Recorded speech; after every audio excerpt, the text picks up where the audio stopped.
କଲରା ଖାଇବୁ। ପୁଅଟି କୂଅ ପାଖକୁ ଉଡ଼ି ଉଡ଼ିକି ଗଲା।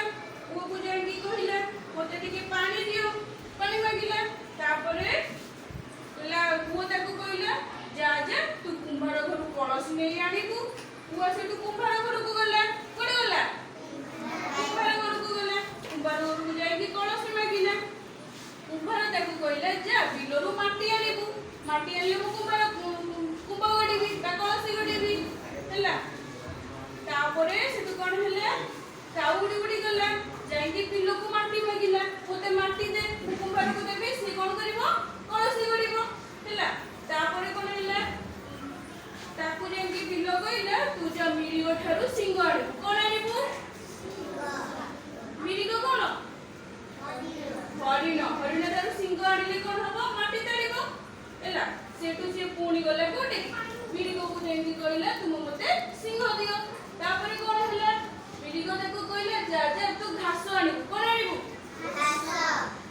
ନା ନା ଘାସ ନାହିଁ। ସେ କହିଲା ଯା କାଳି ଗାଈ ପାଖରୁ କ୍ଷୀର ଆଣିବୁ, କ୍ଷୀର ପିଇଲେ ମୁଁ ଦେଇଦେବି ସିଂହ। ତାପରେ ସେ ଉଡ଼ି ଉଡ଼ି ଗଲା କାଳି ଗାଈ ପାଖକୁ। କାଳି ଗାଈକି କ'ଣ କହିଲା? ତୁ ମୋତେ କ୍ଷୀର ଦେ। କାଳି ଗାଈ ତାକୁ କହିଲା ତୁ ଯା ବିଲରୁ ଘାସ ଆଣିବୁ, ଘାସ ଖାଇଲେ ମୁଁ କ୍ଷୀର ଦେବି। ତାପରେ ସେ ଉଡ଼ି ଉଡ଼ିକି କୁଆଡ଼େ ଗଲା? ଘାସ ଆଣିବା ପାଇଁ ଗଲା। ଘାସ ତାକୁ କ'ଣ କହିଲା? କହିଲା ଯା କୁମ୍ଭାର ଘରୁ ଦା ଆଣିକି ଆସିବୁ। କମାର ଘରୁ ଦା ଆଣିକି ଆସିଲେ କ'ଣ ହବ? ଦାରେ କାଟିକି ଘାସ ନେଲେ ସେ ଖାଇବ। ତେଣୁକରି ସେ କମାର ଘରକୁ ପଳେଇଲା। କମାର ଘରକୁ ଯାଇକି କହିଲା କ'ଣ କହିଲା? ଦେ କମାର ଦେ ଦା। କାହା ସମସ୍ତଙ୍କ ସହିତ? ଦେ କମାର ଦେ ଦା। କାଟେ ଘାସ ଖାଉ କାଳି ଗାଈ, ଦେଉ ଦୁଧ, ପିଉ ମିରିଗ, ଦେଉ ସିଂହ, ତାଡ଼େ ମାଟି, ଗଡ଼ୁ କୁମ୍ଭାର, କଳସି ଗଟି, କାଢ଼େ ପାଣି, ହୁଏ ଥଣ୍ଟ,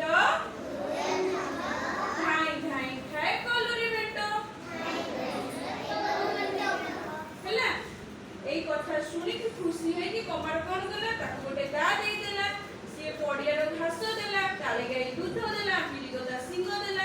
ପୁଣି କ'ଣ ହେଲା? କୁମ୍ଭାର କଳସି ଦେଲା, ନୂଆ କୂଅ ପାଣି ଦେଲା। ଆଉ କୂଅଟି ଥଣ୍ଟ ଧୋଇକି ବୁଢ଼ୀ ପାଖରେ ପହଞ୍ଚିଗଲା। ଆଉ ବୁଢ଼ୀ ଖୁସି ହେଇକି କୂଅକୁ କ'ଣ